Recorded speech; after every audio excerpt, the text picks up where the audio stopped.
ጤና ይስጥልን ውድ የመረጃ ዩቲዩብ ገጽ ተከታዮችና አድማጮች እንደምን አላችሁ? ለዕለቱ የተመራረጡትን አርዕስተ ዜና ወደ እናንተ ይዘን ቀርበናል። በቅድሚያ ዋና አርዕስተ ዜናዎችን ነግራችኋለን። መካከለኛው ምስራቅ ያለው ጦርነት ሌላ ጦርነት ሊፈነዳ ጫፍ ደርሷል። ይህ የሆነው በቱርክና በእስራኤል መካከል ነው። ከባለፈው ወራት በእስራኤልና በኢራን መካከል ያለው ጦርነት መፍትሄ ባያገኝም አሁን ሌላ ጦርነት ሊወልድ ጫፍ ደርሷል።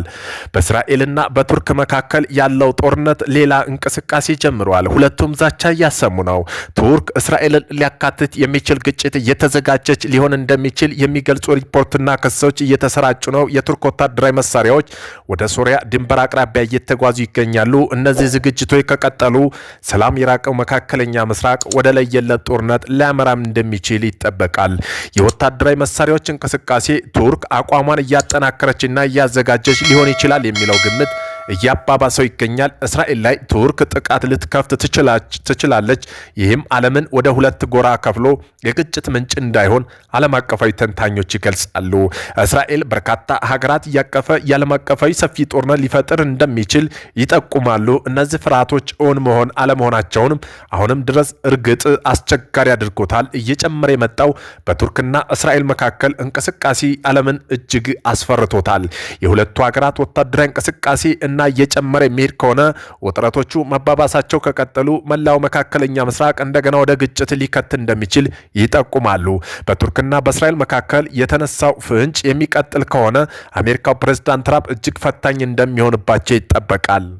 ይሁን እንጂ እስራኤል በቱርክ ኃይሎች ላይ ጥቃት ለማድረስ ዝታለች። የእስራኤሉ ጠቅላይ ሚኒስትር ቤንጃሚን ኔታንያሁ እስራኤል የኔቶ የጋራ መከላከያ መመሪያ አንቀጽ 5 ሳታነሳ ማለትም የኔቶ የጋራ መከላከያ ሕግ አርቲክል 5 ስራ ላይ እንዲውል ሳታደርግ በቱርክ ኃይሎች ላይ ጥቃት ማድረስ ትችላለች ብለዋል። ይህ ንግግራቸው የህብረቱ የደህንነት ውል የሚፈታተን ከመሆኑም በላይ በሁለት ሀገራት መካከል ያለው የከረረ ዲፕሎማሲ ውጥረት ይበልጥ አባብሶታል ተብለዋል። የኔቶ አንቀጽ 5 ስጋት የኔቶ አንቀጽ 5 አንዱ አባል ሀገር መጠቃት የሁሉም አባላት ጥቃት ተደርጎ እንደሚወሰድ የሚደነግግ የጋራ መከላከያ መመሪያ ነው። የኔታንያሁ አስተያየት ግን ይህን መመሪያ የሚፈታተን እንደሆነም ተገልጿል። በመሆኑም የእስራኤሉ መከላከያ ሚኒስተር የትኛውም ሀገር ደህንነታችን አደጋ ላይ እንዲጥል አንፈቅድም ሲሉ ቱርክን አስጠንቅቀዋል።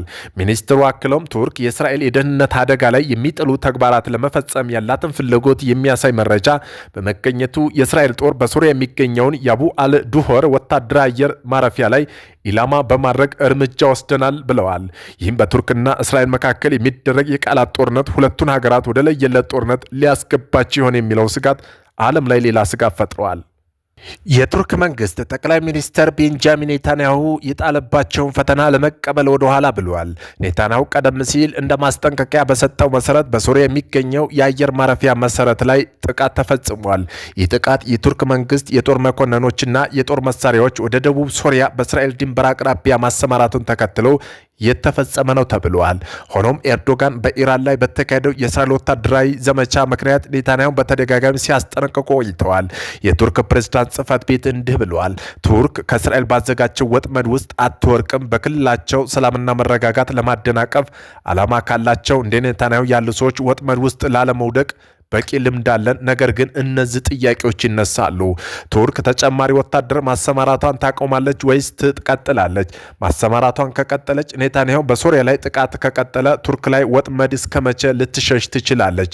ቱርክ የእስራኤል ወጥመዶችን ለመሸሽ ስትል የሶሪያ ጥቃቶች ዋጋ መክፈሏ ከቀጠለች ሶሪያ፣ እስራኤል ሆነም ቱርክ እስከ መቼ መቋቋም ይችላሉ? ይሁን እንጂ የእስራኤል የመከላከያ ሚኒስተር ካትዝ ኤርዶጋንን አስጠንቅቀዋል። በእስራኤልና በቱርክ መካከል በተፈጠረ ውጥረት ምክንያት ለቱርኩ ፕሬዝዳንት ረሲፕ ጣይብ ኤርዶጋን ከፍተኛ ማስጠንቀቂያ ሰጥተዋል።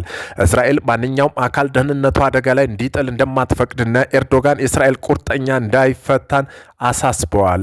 ኤርዶጋን በቱርክ ፓርላማ በእስራኤል ላይ ባዶና ድንቅ ንግግሮች መስጠቱን ቢቀጥልም የእስራኤል ቁርጠኝነት ፈተና ላይ ቢያደርግ የተሻለ ይሆናል ብለዋል። ይህ አስተያየት በሁለቱም ሀገራት መካከል እየጨመረ የመጣ ውጥረት ያጎላል። ምክንያቱም ክልላዊ ደህንነትና በእስራኤል ወታደራዊ እንቅስቃሴ አለመግባባቶች እየጨመሩ ነው። ሩሲያ ኤምጂ25 ፎክስ ባት የተሰሩት ፈጣን የውጊያና የመጥለፊያ አውሮፕላኖች አንዱ ነው።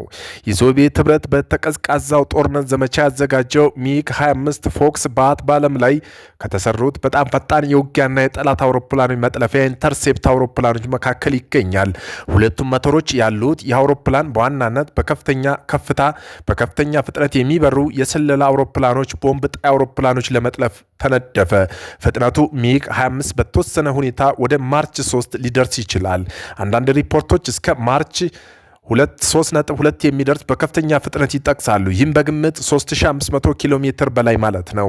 ይህም በዚህ ፍጥነት ረጅም ጊዜ መብረር አውሮፕላን ሞተርና አካሉ ላይ ከፍተኛ የሙቀትና የሜካኒካል ጫና ስለሚፈጥር ተግባራዊ አሰራር ገደብ ዝቅ ያለ ነበር። ሚግ 25 ተተኪ ሚግ 31 ፎክስ ሃውንድ ኤምጂ 31 ሚግ 25 ዲዛይን በመነሳት የተሻለና እስከዛሬም በንቁ የጦርነት አገልግሎት ካሉ በጣም ፈጣን የመጥለፊያ አውሮፕላኖች አንዱ ነው። ሚግ 31 የሚያስፈልገው የአሰራር ሁኔታ እስከ ማርች 2.8 ያህል ወይም በግምት 3000 ኪሎ ሜትር ፍጥነት ሊደርስ ይችላል። ሚግ 25 የበለጠ ዘመናዊ ራዳር፣ የረጅም ርቀት ሚሳይሎች፣ ከፍተኛ ከፍታ የመስራት አቅም አለው። ሁለቱም አውሮፕላኖች እንደ መደበኛ የአየር የበላይነት ተዋጊ ሳይሆኑ በፍጥነት መድረስ፣ ከፍተኛ እና ከፍታ መድረስ፣ ከራዳር ጠላት መለየትና ረጅም ርቀት ማጥቃት ላይ ያተኮሩ የመጥለፊያ አውሮፕላኖች ናቸው።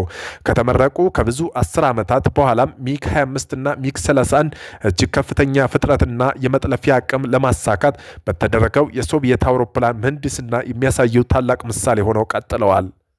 የአሜሪካው ኤፍ-35 ተዋጊ ጀት አቡዳቢ በድንገት ለማረፍ ተገደደ። ሚዮጋ የአሜሪካ አየር ኃይል ንብረት የሆነው ኤፍ-35 ኤ ላይት ኢንግ 2 የብዙሃን ተግባር ተዋጊ ጀት ከተባበሩት አረብ ኤምሬት አየር ክልል በመብረር ላይ ያለ ባጋጠመ የቴክኒክ ችግር ምክንያት በድንገት ለማረፍ ተገደደ። የበረራ መከታተያ መረጃችን እንደሚያሳዩት አውሮፕላኑ በአየር ላይ ያለ አጣዳፊ የቴክኒክ ብልሽት ወይም አስቸጋሪ ሁኔታ ማጋጠሙን የሚያመለክተው የዓለም አቀፍ የድንገተኛ አደጋ ኮድ 700 ስኩዌን አስተላልፏል። ጥሪው ካስተላለፈ በኋላ አቅጣጫውን በመቀየር በአቡዳቢ በሚገኘው አልዳፍራ አየር ኃይል ጣቢያ በሰላም ያረፈ ሲሆን አሜሪካ አየር ኃይል በፋርስ ገልፍ ቀጠና ከሚያደርገው እንቅስቃሴ አንጻር የአቪዬሽኑ ባለሙያዎች የሁኔታው መንስኤ በጥብቅ እየተከታተሉት ይገኛሉ።